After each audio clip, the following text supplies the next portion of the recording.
मुंबई के बांद्रा स्टेशन के बाहर मंगलवार 14 अप्रैल 2020 को भारी भीड़ जमा हो गई।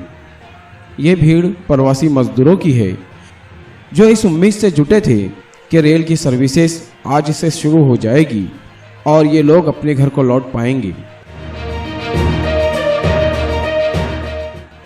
मगर लॉकडाउन की मुद्दत को बढ़ाकर 14 अप्रैल से 3 मई कर दिया गया है। पुलिस मामले की जांच कर रही है कि इतने लोग एक साथ कैसे जमा हो गए।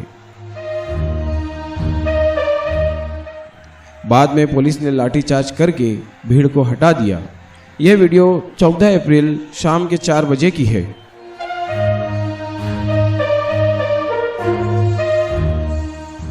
ऐसे ही अवामी बेदारी वाली न्यूज़ के लिए हमारे YouTube न्यूज़ चैनल को लाइक, सब्सक्राइब और बेल आइकॉन को प्रेस करना ना भूलें।